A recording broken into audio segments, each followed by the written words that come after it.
इस वक्त पूरे देश के सामने सबसे बड़ा सवाल यह है कि क्या सरकार और किसानों के बीच हो रही बातचीत में कोई हल निकलेगा या नहीं। इस वक्त हमारे साथ मौजूद हैं देश के कृषि मंत्री नरेंद्र सिंह तोमर, जो कि लगातार कोशिश कर रहे हैं कि नाराज किसानों की समस्या का कोई हल निकले। मंत्री जी, स्वागत है आपका इंडिया टुडे और आज तक पे। मैं सबसे पहले आपसे ये जानना चाहता हूं कि आप लगातार तमाम जो किसान यूनियन हैं जो कि सरकार से इस वक्त नाराज़ हैं, उनके प्रतिनिधियों से बातचीत कर रहे हैं। अब तक की जो बातचीत रही है उसमें आपको क्या आसार दिख रहे हैं? क्या आपको लग रहा है कि इस समस्या का, किसानों की मांग का कोई हल निकल सकता है? देखिए, भारत सरकार किसानों की समस्याओं के प्रति, उनके हितों के प्रति पूरी तरह प्रतिबद्ध है। जब आंदोलन से पूर्व की स्थिति थी तब भी हम लोगों ने बातचीत की और मैं समझता हूँ कि 14 अक्टूबर को सचिव के स्तर पर यूनियन से चर्चा हुई, 13 नवंबर को मेरे स्तर पर बातचीत हुई और कल 1 दिसंबर को हम लोगों ने फिर से बातचीत की। और मुझे लगता है और मैं आशावान हूँ कि संवाद से तमाम सारे रास्ते निकलते हैं और यह मामला भी जो है चर्चा के माध्यम से हल हो जाएगा, ऐसा मुझे पूरा विश्वास है। सबसे बड़ा फसाद इस वक्त मिनिमम सपोर्ट प्राइस को लेकर है। किसान चाहते हैं कि सरकार एमएसपी गारंटी को कानून का हिस्सा बनाए। सरकार कहती है कि वो किसानों के पक्ष में है, तो आखिरकार आप एमएसपी की गारंटी देने को क्यों तैयार नहीं? देखिए, एमएसपी कानून का हिस्सा पहले भी कभी नहीं थी और एमएसपी आज भी प्रशासकीय निर्णय है और एमएसपी किसानों को मिले, यह प्रधानमंत्री नरेंद्र मोदी जी की प्रबल इच्छा रही और इसीलिए आपने देखा होगा कि मोदी जी के प्रधानमंत्री बनने के बाद स्वामीनाथन साहब की जो रिकमेंडेशन थी, लागत पर 50% मुनाफा जोड़कर एमएसपी घोषित किए जाए, ये रिपोर्ट स्वामीनाथन साहब ने 2006 में सबमिट की थी, लेकिन 14 में जब मोदी जी आए उसके बाद ही उन्होंने स्वीकार किया। अगर एमएसपी के प्रति कोई भी ऐसी बात होती तो मोदी जी एमएसपी को बढ़ाते ही क्यों? आज बढ़ी हुई एमएसपी का फ़ायदा किसान को देश भर में मिल रहा है और आप देखेंगे कि यूपीए के 10 साल और मोदी जी के 6 साल, इसमें सरकारी खरीद जो है उसमें खर्च हुई राशि लगभग यूपीए के सरकार के 10 वर्षों से दोगुनी ज़्यादा खरीद हुई है। अभी हाल ही में जब धान की खरीद हुई तो 302 लाख मीट्रिक टन धान खरीदा गया, जो गत वर्ष की तुलना में 17% अधिक है। पंजाब में 25% अधिक गत वर्ष की तुलना में धान खरीदा गया और एमएसपी पर लगातार इस बात की कोशिश हो रही है कि एमएसपी का लाभ आम किसान तक पहुँचे और किसान की माली हालत सुधरे और इसलिए एमएसपी मिलेगी, एमएसपी मिलती रहेगी। यह आश्वासन माननीय प्रधानमंत्री जी ने भी पूरे देश के किसानों को दिया है और सरकार की ओर से लोकसभा और राज्यसभा में फ्लोर पर मैंने भी ये कहा है कि एमएसपी जारी रहेगी, इसमें किसी को कोई शंका करने की आवश्यकता नहीं है। सर, जब मोदी जी गुजरात के मुख्यमंत्री थे और कंज्यूमर अफेयर्स की वर्किंग ग्रुप के चेयरमैन थे, तब उन्होंने उस वक्त के प्रधानमंत्री मनमोहन सिंह को एक रिपोर्ट सौंपी थी मार्च 2011 में। इस रिपोर्ट में ये लिखा गया है कि कोई भी फार्मर और ट्रेडर के बीच में ट्रांजैक्शन एमएसपी से कम में नहीं होना चाहिए और इसका एक सरकारी मैंडेट होना चाहिए। यही क्लॉज B3 में लिखा गया है कि एमएसपी इंटरमीडिएरीज जो बीच के बिचौलिए होते हैं वो सारा मुनाफा कमा लेते हैं, इसलिए सरकार इसको कानून के तहत मैंडेट करे कि कोई भी किसान और ट्रेडर के बीच में ट्रांजैक्शन एमएसपी से नीचे नहीं होना चाहिए। अब विपक्ष कह रहा है, वही रिपोर्ट दिखा के, कि ये तो जब मोदी जी गुजरात के सीएम थे वो खुद ही कह रहे थे, अब हम वही कह रहे हैं कि जो आपने पहले किया उसको पूरा कर दीजिए। अरे जो विपक्ष के लोग आज कह रहे हैं, मैं उनसे पूछना चाहता हूँ, आप तो इतने वर्षों तक राज किए, तो आपने एमएसपी के लिए कानून क्यों नहीं बनाया? कुछ चीज़ें ऐसी होती हैं जो प्रशासकीय निर्णय के द्वारा की जाती हैं, हर चीज़ के लिए कानून नहीं बनाया जाता। कानून नहीं बनाया जा सकता, क्योंकि अभी स्वदेशी जागरण मंच ने भी बयान जारी किया है जिसमें वो कह रहे हैं कि या तो सरकार कानून बदले या एमएसपी की गारंटी दे, कि एमएसपी गारंटी होना चाहिए। अब तो ये मतलब जो स्वर हैं ये संघ परिवार के भीतर से, अगर वो आपका किसान संघ हो या फिर मजदूर संघ हो, ये तो आरएसएस के भीतर से ही जो एफिलिएट ऑर्गेनाइजेशंस हैं वही अब ये मांग कर रही हैं। सवाल इसका नहीं है कि कौन मांग कर रहा है, कौन मांग नहीं कर रहा। हर संगठन का अपना एक स्वतंत्र मत होता है, तो वो अपना मत समय समय पर अपनी कॉन्स्टिट्यूंसी के बारे में व्यक्त करता रहता है। लेकिन सरकार को देश को समग्रता से देखना है और सरकार की प्राथमिकता किसान हितों के प्रति है।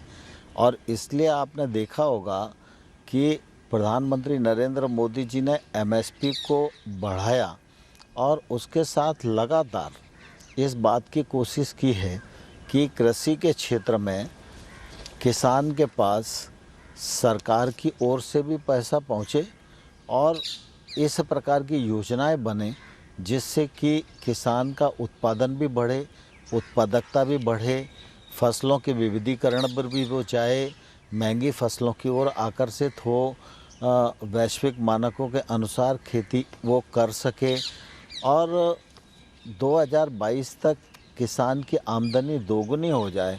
इसका पूरा अभियान पूरे देश भर में राज्य सरकारों और किसानों के साथ मिलकर केंद्र सरकार चला रही है। पीएम किसान सम्मान निधि योजना यह देश की पहली ऐसी योजना है जिसमें एक वर्ष में 75,000 करोड़ रुपया सरकार के खाते से निकलकर किसान के खाते में जाता है। इससे मोदी सरकार की जो किसानी के क्षेत्र में प्रतिबद्धता है वो परिलक्षित होती है। आप ये साफ कर रहे हैं कि एमएसपी को कानून का हिस्सा नहीं बनाया जा सकता। हमारे दर्शकों को और ख़ासतौर से कृषि क्षेत्र से जुड़े लोगों को समझाएं कि आपने इतनी स्ट्रॉन्ग व्यू इस पे क्यों लिया। आपके हिसाब से एमएसपी को कानून का हिस्सा बनाने में क्यों परहेज़ है, इससे क्या प्रॉब्लम है? नहीं, एमएसपी कानून का हिस्सा बने इसमें कोई हमारा ईगो नहीं है, लेकिन कुल मिला के हर चीज़ कानून से ही तय नहीं होती ना।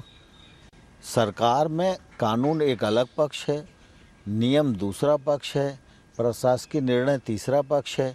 जब जो काम प्रशासकीय निर्णय के माध्यम से क्रियान्वित हो रहा है और उसको लगातार बढ़ाकर क्रियान्वित करने की कोशिश की जा रही है, तो उसके लिए कानून में जाना यह ज़रूरी नहीं है, मुझे लगता है। किसानों की समस्याओं पे आते हैं, उनकी मांगों पे आते हैं। सबसे बड़ी चिंता किसानों को ये है, लगातार उनके बयान पंजाब से हो, हरियाणा से हो, बाकी जगहों से जो हम सुन रहे हैं, वो ये है कि अगर सरकार के जो कानून हैं वो इम्प्लीमेंट होते हैं तो जो सरकारी मंडियां हैं, एपीएमसी जो मंडियां हैं वो खतरे में आ जाएंगी। और उनकी सोच ये है कि सरकारी मंडियों पे टैक्स लगते हैं, जो प्राइवेट मंडियों को आप छूट दे रहे हैं उस पर वो टैक्स एप्लीकेबल नहीं होंगे जो कि सरकारी मंडियों पे हैं। ऐसे में किसानों को चिंता ये है कि सरकारी मंडियां 2-3-4 साल में ख़त्म हो जाएंगी, प्राइवेट मंडियों की मोनोपोली या फिर मार्केट पे कंट्रोल हो जाएगा। देखिए, जो सरकारी मंडी है वो राज्य के एक्ट के द्वारा बनती है। राज्य का जो एपीएमसी एक्ट है उसको सेंट्रल गवर्नमेंट का जो ट्रेड एक्ट है वो बिल्कुल भी अतिक्रमित नहीं करता है। हमने ये कहा है कि एपीएमसी की परिधि के बाहर जो ट्रेड होगा उस पर कोई टैक्स नहीं लगेगा। और ये इसके पीछे हमारा सोचना ये है कि किसान की जिन्स पर जबरन टैक्स क्यों लगना चाहिए, क्योंकि जब भी कोई व्यापारी खरीदता है और उसको खरीदे हुए उत्पादन पर टैक्स देना पड़ता है तो वो टैक्स तो किसान से ही वसूला जाता है अंतोगत। तो नहीं, तो आप इक्वल प्लेइंग फील्ड क्यों नहीं कर सकते कि जो आपने कहा कि प्राइवेट मंडियों पे टैक्स नहीं होगा, प्राइवेट ट्रांजैक्शंस पे टैक्स नहीं होगा, सेम आप सरकारी मंडियों पे भी अप्लाई कर दीजिए। अपनी जो स्टेट गवर्नमेंट से, कम बीजेपी की जो गवर्नमेंट से, उनको आप मैंडेट दीजिए कि आप सरकारी मंडियों पे टैक्स को ज़ीरो कर दीजिए, फिर लेवल प्लेइंग फील्ड हो जाएगा।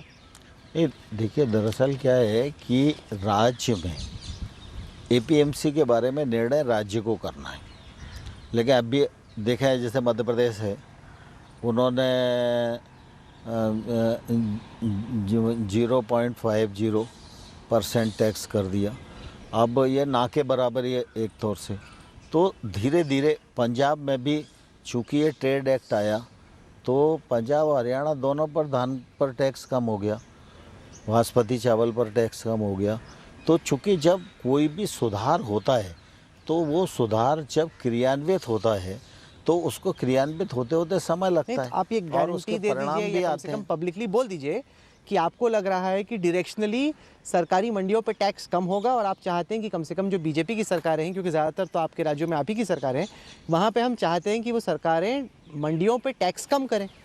नहीं, मैंने आपको कहा ना कि कुल मिला के जब ये कानून बना तो लगभग 17 राज्यों में तो इसका इम्प्लीमेंट हो ही रहा है और वहाँ लोग ठीक महसूस भी कर रहे हैं। लेकिन निश्चित रूप से कई बार कुछ गलतफहमियाँ क्रिएट हो जाती हैं। जैसे पंजाब और हरियाणा में मंडी सिस्टम काफ़ी मजबूत था तो वहाँ एक धारणा बन गई इससे एपीएमसी ख़त्म हो जाएगी, लेकिन एपीएमसी ख़त्म नहीं होगी।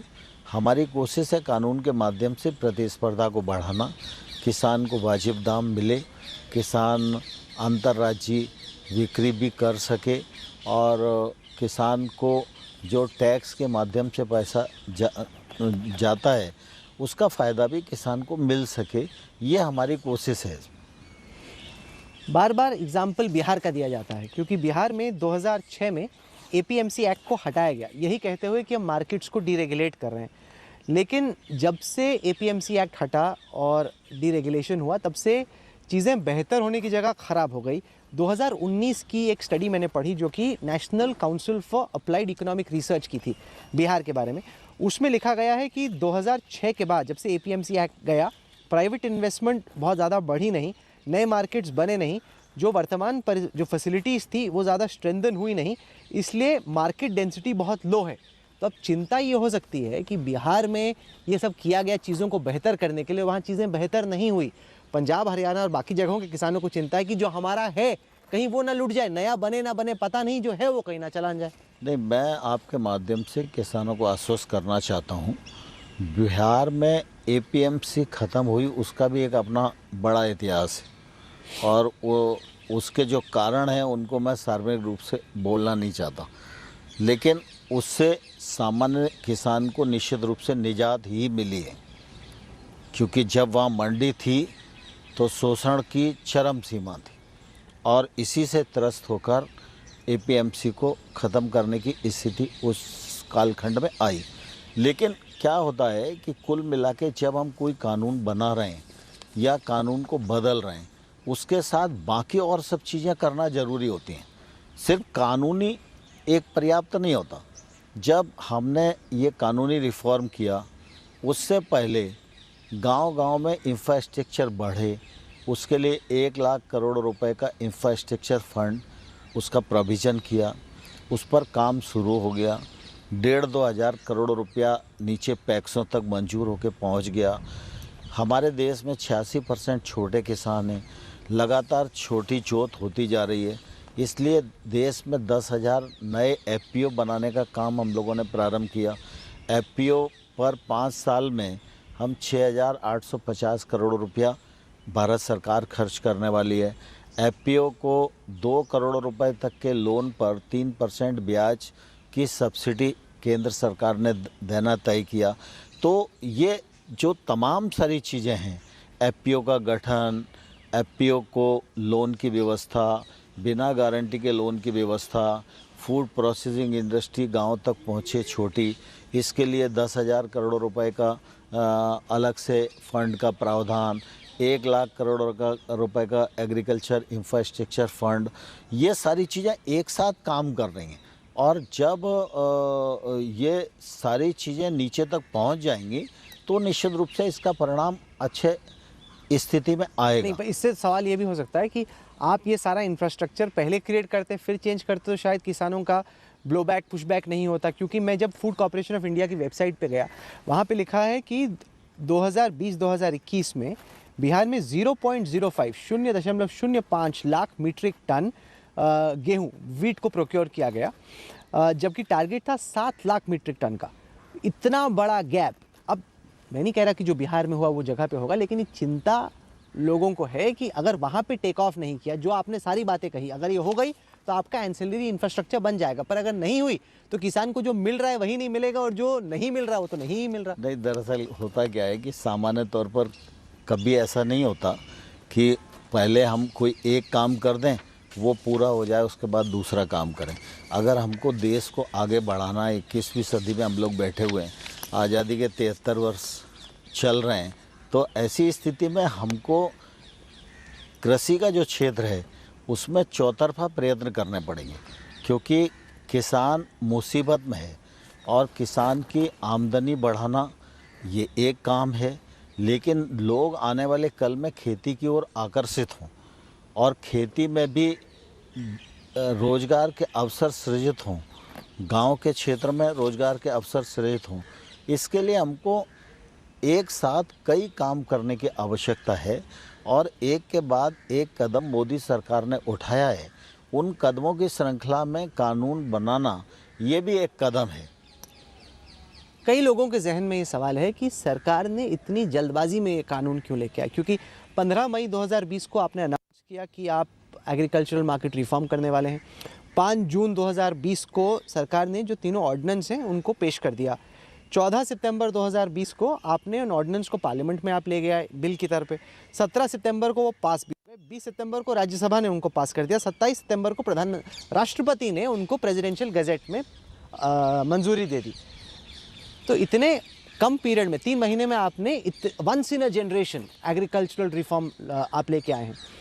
क्या ये बेहतर नहीं होता कि कानून आने से पहले आप किसानों के पास जाते, उनको समझाते, उनसे बातचीत करते, जो प्रोसेस अब हो रहा है जिसमें आप भी शामिल हुए, वो सारा पहले होता, किसानों को समझाते कि आपको क्यों फ़ायदा है, और फिर ये बिल लेके आते? ये देखिए राहुल जी, कोई भी बिल सरकार में बनता है तो काफ़ी स्टडी के बाद ही बनता है। ये इतना जल्दी हो गया ऐसा तो ये जो प्रगढ़ में कार्रवाई हुई वो दिखाई देता है। ये अगर आप देखेंगे तो 2003 के आसपास जब वाजपेयी जी प्रधानमंत्री थे, उस समय स्वामीनाथन आयोग का उन्होंने गठन किया था कृषि क्षेत्र का अध्ययन करने के लिए। स्वामीनाथन साहब कृषि के विशेषज्ञ माने जाते हैं और उन्होंने काफ़ी मेहनत की, देश भर में बहुत लोगों से बात की, वैज्ञानिकों से बात की, किसानों से बात की, यूनियन से बात की, हितग्राहियों से बात की, और उसके बाद उन्होंने 2006 में अपनी रिपोर्ट सबमिट की। उसमें उनकी बहुत सारी रिकमेंडेशन थी, लेकिन एक रिकमेंडेशन इस प्रकार के रिफॉर्म करने की भी थी। इसी प्रकार से अगर आप देखेंगे तो नेशनल फार्मर कमीशन बना, उस कमीशन ने भी सब लोगों से बातचीत की और उसने भी अपनी रिकमेंडेशन दी, उन्होंने भी इन रिफॉर्म के बारे में बात करी। और श्वेतकारी संगठन के नेता शरद जोशी जी लगातार ये डिमांड करते रहे कि मार्केट ओपन होना चाहिए, मंडी में किसानों का शोषण हो रहा है। फिर अगर पॉलिटिकल लोगों में भी आप देखेंगे तो तत्कालीन प्रधानमंत्री यूपीए के मनमोहन सिंह साहब थे, शरद पवार साहब थे। जब जब कृषि की बात करने के लिए वो किसी मंच पर खड़े हुए, उन्होंने बात को शुरू यहीं से किया। कांग्रेस पार्टी ने अपना 2019 का जो घोषणा पत्र था उसमें उन्होंने कहा कि भाई अब इस प्रकार के तीनों रिफॉर्म करेंगे।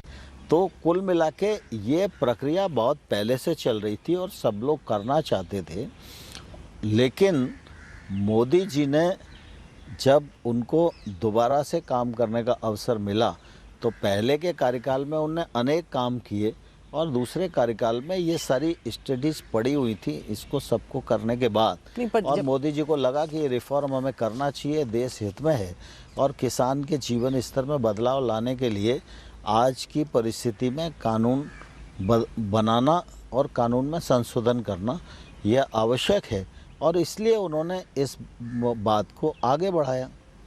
बात आपकी सही है कि कई रिकमेंडेशंस थी और कई कमेटियों ने इसी तरह के सुझाव दिए, लेकिन फाइनली हम ये करने जा रहे हैं। ये हमारे 3 कानून हैं ABC और इस तरह से हम इनको पार्लियामेंट में लाएंगे। ये जो कंसल्टेशन और डायलॉग है ये किसानों के साथ काफ़ी कम हुआ जब आपका कानून बन चुका था। मेरा सवाल आपसे ये है, जो अब प्रक्रिया हो रही है कि किसान नाराज़ हैं, आप उनको समझा रहे हैं कि ये जो कानून है ये आपके हित में है, अगर आप पहले ही समझाते, उनको विन ओवर करते, जैसे आप चुनाव में करते हैं, आप वादा करते हैं कि मैं करने वाला हूँ, समझाते हैं, फिर जाके करते हैं, अगर आप वो प्रोसेस करते तो शायद इस तरह की नाराज़गी किसानों में नहीं होती।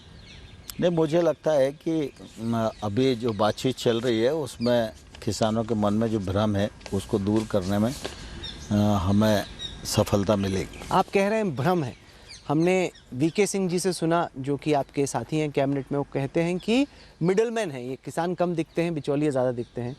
हमने कांग्रेस के एक एमपी से सुना कि खालिस्तानी एलिमेंट्स आ गए हैं काफ़ी सारे, वो हाईजैक और टेक ओवर कर रहे हैं इस आंदोलन को, रविंदर बिट्टू ने ये कहा। हमने हरियाणा के मुख्यमंत्री मनोहर लाल खट्टर से सुना कि जो एंटी सोशल एलिमेंट्स हैं उनका प्रभाव बन रहा है। क्या आपको लग रहा है कि ये जो आंदोलन है ये हाईजैक हो रहा है खालिस्तानियों द्वारा या एंटी सोशल एलिमेंट्स द्वारा? नहीं, मैं समझता हूँ कि अभी मैं जिन किसान यूनियन से बात कर रहा हूँ वो सब किसानी के क्षेत्र में काम करने वाले लोग हैं, किसानी का अनुभव भी उनको है। और मैं चूँकि कृषि मंत्रालय में काम देखता हूँ इसलिए किसान मेरी प्राथमिकता है, और किसान की बात को लेकर कोई भी व्यक्ति आएगा तो मेरा पहला दायित्व है मैं उससे चर्चा करूं, बातचीत करूं, उसकी बात को समझूं और अपनी बात उससे समझाऊं। इसलिए किसान आंदोलन पर बैठे हुए हैं और सर्दी का मौसम है, कोविड का भी संकट है, तो मेरे मन में भी बहुत दर्द होता है कि इतनी सर्दी में बेचारे बड़ी उम्र के भी किसान हैं, छोटे बच्चे भी हैं, हमारी बहनें भी वहाँ बैठी हुई हैं। तो कुल मिला के यह विषय जल्दी निपटना चाहिए। इसलिए मुझे लगता है कि कुल मिला के जो आंदोलन है वो किसानों का आंदोलन है, और किसानों के आंदोलन के जो नेता हैं उनसे मेरा बात करना ये मेरा धर्म है। इसलिए मैं चर्चा भी कर रहा हूँ और मेरी कोशिश है कि हम लोग रास्ता निकालने में सफल हों। क्योंकि आप बात सही कर रहे हैं और आप बात अलग कर रहे हैं, क्योंकि आप कह रहे हैं कि किसानों का आंदोलन है। कई सारे जो बीजेपी के ही लोग हैं, मिनिस्टर्स हैं, वो कह रहे हैं कि नहीं ये बिचौलिए इनको मिसलीड कर रहे हैं, भ्रम फैला रहे हैं। तो आप उस लाइन से अपने आप को थोड़ा दूर कर रहे हैं। आपको लग रहा है कि जेन्युइन वाकई में ये किसान है, ऐसा नहीं है कि ये, क्योंकि जब भी मैं इसलिए पूछ रहा हूँ क्योंकि जब भी ये जिक्र होता है या कोई मंत्री आके या कोई एमपी आके कहता है कि खालिस्तानियों ने टेक ओवर कर लिया, क्योंकि आजकल तो यूट्यूब पे सब लाइव देखते हैं, तो वहाँ पे बड़ी नाराज़गी हो जाती है। वो कहते हैं कि हम यहाँ पे बैठे हैं सर्दी में, पंजाब से आए, यहाँ से आए, वहाँ से आए, आपको लगता है हम खालिस्तानी हैं, तो उसमें बड़ा वहाँ पे उनमें काफ़ी उसको लेके आक्रोश है इस बात से लेके। नहीं, मुझे लगता है कि अभी ऐसा कहना किसी भी आंदोलन के बारे में जल्दबाजी होगी, और मुझे लगता है कि किसान अपनी विषयों को लेकर आए हैं और किसान के नेताओं से मुझे बात करनी चाहिए, वो बात मैं कर रहा हूँ, और मुझे लगता है कि हम सफलता के सोपान तक पहुँचेंगे। हमने ये भी देखा कि जो पूरा एक एंटी मोदी काफिला है, जो शाहीन बाग वाला हो, सीएए वाला हो, चंद्रशेखर आज़ाद रावण हो, भीम आर्मी वाले, वो सब भी वहाँ जुड़ रहे हैं। मतलब आंदोलन किसानों का है, लेकिन लेफ्ट वाले भी, जेएनयू वाले भी, सीपीआईएमएल वाले भी, ये सब जा रहे हैं। तो क्या इससे ये आंदोलन पॉलिटिसाइज हो रहा है कि ये बजाय इसके कि किसान अपनी जो जेन्युइन चिंताएं हैं वो आपके सामने रखें, अब जितने भी anti Bhajpa, anti central government लोग हैं वो सब जाके जुड़ रहे हैं कि हम भी इसके साथ हैं? देखिए, दरअसल किसान यूनियन के लोगों ने ये तय किया है कि वो अपने मंच पर किसी भी पॉलिटिकल पार्टी के नेताओं को नहीं आने देंगे, और अभी तक उन्होंने अपने को इस मामले में सुरक्षित रखा है। और जब तक उस पर कोई पॉलिटिक्स से इन्वॉल्व नहीं है तब तक तो मैं यही मानता हूँ कि कुल मिला के वो किसानों का आंदोलन है। और मैं पॉलिटिकल लोगों से भी कहना चाहता हूँ कि उनको किसानों के नाम पर सियासत नहीं करना चाहिए। किसान आंदोलन है, किसान आए हुए हैं, किसान यूनियन ने उनको इकट्ठा किया है, वो बेचारे तप रहे हैं, सर्दी में ठंड से तकलीफ़ पा रहे हैं, और आप हर लगे ना फिटकरी और रंग चोखा ही चोखा जाकर और आप मीडिया से रूबरू होकर कह दो कि हम समर्थन करते हैं, तो ऐसे एक आदमी के समर्थन से वहाँ कुछ होने वाला तो है नहीं। और जहाँ तक मोदी जी का सवाल है, तो मोदी जी को देश में चाहने वाले भी करोड़ों लोग हैं, तो स्वाभाविक रूप से जिसको चाहने वाले करोड़ों में हैं और जिसको जनता ने प्रधानमंत्री बनाया है और जनता में सर्वाधिक लोकप्रिय व्यक्तित्व तो आज के समय में वो हिंदुस्तान में हैं, तो कुछ लोग उनका विरोध करने वाले भी रहेंगे। तो विरोध करने के लिए प्लेटफॉर्म है, आप अपनी पार्टी की सभा कीजिए, आप अपनी पार्टी का वक्तव्य दीजिए, हम उनको जवाब देंगे। लेकिन किसान तो हमारे लिए अन्नदाता है और किसान की बात हम उसी भाव से सुनते हैं और हमारे प्रधानमंत्री जी का भी मत है कि किसान हमारी प्राथमिकता के केंद्र में रहा है और आगे भी रहना चाहिए। ये जो बार बार उदाहरण दिया जाता है जियो और बीएसएनएल का कि अगर सरकार का जो कानून है वो इम्प्लीमेंट होता है तो ऐसा नहीं है कि सरकारी मंडियां ख़त्म हो जाएंगी, रहेंगी सरकारी मंडियां। ठीक उसी तरीके से बीएसएनएल आज भी टेलीकॉम ऑपरेटर तो है लेकिन कोई जाता नहीं है क्योंकि जियो इतना पावरफुल है, उसकी सर्विसेज इतनी बेहतरीन है कि हर आदमी प्राइवेट की तरफ भागता है और जियो बीएसएनएल की तरफ कोई नहीं। इसका आप कैसे जवाब देते हैं? क्योंकि आप कहते हैं कि हम एपीएमसी ख़त्म नहीं कर रहे, बोल रहे हैं हाँ सही बात है, बीएसएनएल भी तो ख़त्म नहीं हुआ, लेकिन चूंकि लेवल प्लेइंग फील्ड नहीं था, कुछ साल में क्या हुआ कि जियो बहुत बेहतर हो गया, बीएसएनएल फिसलता गया। आज की तारीख में आप किसी को भी बोल दें वो बीएसएनएल नहीं जाएगा, कहीं सरकारी मंडियों का भी ये हाल ना हो जाए। ये देखिए, दरअसल क्या है कि इतनी बड़े जीवन में अपवाद तो कई होते हैं, लेकिन अपवाद को ही पूरी सच्चाई मान लेना यह उचित नहीं होता है। कुल मिला के कोई भी कानून हो, कोई भी कार्यक्रम हो, उसके पीछे नीति नियत उसका महत्व होता है। और नरेंद्र मोदी जी एक ऐसे नेता हैं देश में जिन्होंने गांव गरीब और किसानों के जीवन स्तर में बदलाव लाने के लिए प्राथमिकता से योजनाएं की हैं और आज हम देखेंगे कि उन योजनाओं का लाभ गांव गरीब किसान तीनों को मिल रहा है। साथ ही साथ हमने देखा कि मांग ये उठी कि जो अमीर किसान हैं वो ज़्यादा इस आंदोलन को हवा दे रहे हैं क्योंकि उनके और जो मिडलमैन हैं उनके इंटरेस्ट को सूट नहीं करता, इसलिए वो गरीब किसानों को आगे कर रहे हैं। क्या आप इस बात से सहमत हैं?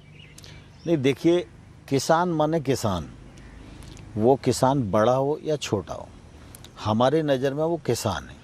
और जब हम कोई योजना का सृजन करते हैं तो कोशिश करते हैं कि हर किसान को लाभ मिले। आज फर्टिलाइज़र की सब्सिडी मिलती है तो छोटे को भी मिलती है, बड़े को भी मिलती है, लेकिन जो छोटा किसान है जिसकी संख्या हिंदुस्तान में ज़्यादा बड़ी है, उस किसान को सरकार की योजनाओं की सहायता की ज़्यादा ज़रूरत है। और उसको फोकस करके हम लोग इस बात का प्रयत्न ज़रूर करते हैं कि जो छोटा किसान है उसके पास अपना निवेश नहीं है, उसके पास दूसरा कोई निवेश करने के लिए पहुंचता नहीं है, तो सरकार की योजनाएं ऐसी बने कि वो छोटा किसान फ़ायदे की तरफ आए। और इसलिए हम लोगों ने एफपीओ बनाने की भी बात करी, मूल्य आश्वासन और कृषि सेवा सुरक्षा करार अधिनियम भी बनाया। ये इसीलिए हम लोग इस दिशा में पहुँचे कि छोटा किसान है, जो 2 एकड़ का किसान है, वो स्वयं तो इन्वेस्टमेंट कर ही नहीं सकता और दूसरा कोई इन्वेस्टमेंट करने के लिए पहुंचता नहीं है। लेकिन छोटे छोटे अगर 300 किसान इकट्ठे होकर एक एफपीओ बना लेते हैं तो उनकी ज़मीन का रकबा भी बढ़ जाता है और उनके उत्पादन का वॉल्यूम भी बढ़ जाता है और वो इस एक्ट का फ़ायदा उठाकर अपनी क्रॉप का कॉन्ट्रैक्ट भी कर सकते हैं और उसका फ़ायदा भी उनको मिल सकता है। वो महंगी फसलों की ओर आकर्षित हो सकते हैं, वो अच्छी टेक्नोलॉजी का उपयोग कर सकते हैं। सामूहिक रूप से जब एफपीओ के माध्यम से काम करेंगे तो उनको हर चीज़ थोक में मिलेगी, तो इसलिए उनकी लागत भी कम होगी। तो कुल मिला के किसान छोटा हो या बड़ा हो, हमारे लिए पूरा आदर सभी प्रकार के किसानों ये भी तो के लिए चिंता है ना कि प्राइवेट मोनोपोली हो सकती है, कि अंबानी अडानी का एग्जाम्पल दिया जाता है कि इनका दबदबा हो जाएगा और प्राइवेट की मोनोपोली हो जाएगी। मैं ऐसा मानता हूँ कि हिंदुस्तान की गांव की परंपराएं और कृषि की अर्थव्यवस्था यह इतनी मजबूत है हिंदुस्तान में कि इसको पुरातन काल में भी कोई नहीं डिगा पाया और संकट के समय भी इस अर्थव्यवस्था ने अपनी प्रासंगिकता समय समय पर सिद्ध की है। अभी कोविड का भी संकट आया तो दुनिया के तमाम सारे कल कारखाने बंद हो गए, लेकिन गांव बचा रहा और खेती बची रही।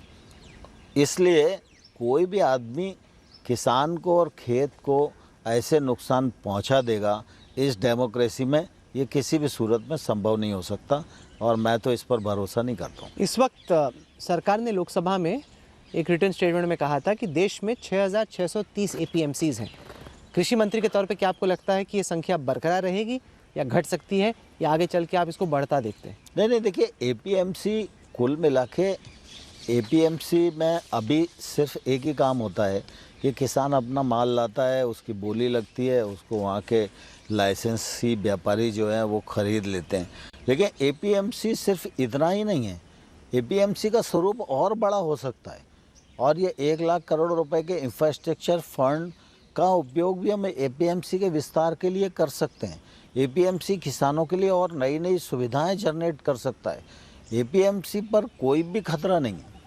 आखिर में एकदम जुदा सवाल, जब ये किसानों का आंदोलन देख रहे हैं तो कुछ लोग बोलते हैं कि जो अमीर किसान हैं, जिनकी लाखों में आमदनी है, उन पे टैक्स क्यों नहीं लगता? जो कॉर्पोरेट हैं, जो कि काम करते हैं, इनकम टैक्स देते हैं, आप एक सीमा तय कर दीजिए, कोई भी हो, 30 लाख, 50 लाख, 1 करोड़ की, इसके ऊपर जो किसान है उन पर भी टैक्स लगना चाहिए। इस पर आप कैसे सोचते हैं? नहीं, देखिए दरअसल क्या है कि खेती जो है वो हमारे देश का एक तौर से प्रमुख काम है और ग्रामीण क्षेत्र में रहने वाले लोग खेती में काम करते हैं और इसलिए खेती को टैक्स से छोड़ कर रखा है। और मैं समझता हूँ कि खेती को खेती की दृष्टि से देखना चाहिए, किसान को किसान की दृष्टि से देखना चाहिए और किसानी पर किसी प्रकार का टैक्स नहीं होना चाहिए। इनकम तो इनकम की दृष्टि से देखना चाहिए। अगर किसी की बहुत ज़्यादा इनकम हो, कई सारे लोग हैं, कुछ नेता भी हैं, कुछ बिजनेसमैन भी हैं जो अपने आप को किसान दिखाते हैं क्योंकि उस पर टैक्स का एडवांटेज मिलता है। आपकी एक इनकम होनी चाहिए, अगर आपकी उस इनकम से ज़्यादा इनकम है तो आपको टैक्स देना चाहिए, जैसे हम लोग देते हैं। मुझे लगता है कि कुल मिला के कोई शौकिया किसान हो अलग बात है, जो मौलिक किसान है वो बड़ा किसान भी बड़ा इन्वेस्टमेंट करता है, तब उसके यहाँ बड़ा उत्पादन होता है। लेकिन अगर हम देखेंगे तो कोई बहुत फ़ायदे का काम कर रहा है ऐसी स्थिति नहीं होती है। लेकिन होनी चाहिए और हो सकती है।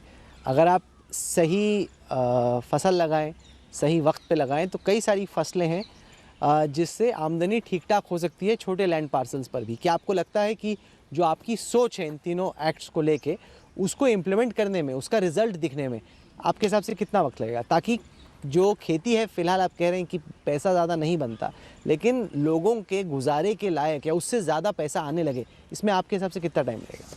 नहीं, मुझे लगता है कि अभी तो एक्ट बने ही हैं और ये पहला सीजन ही है।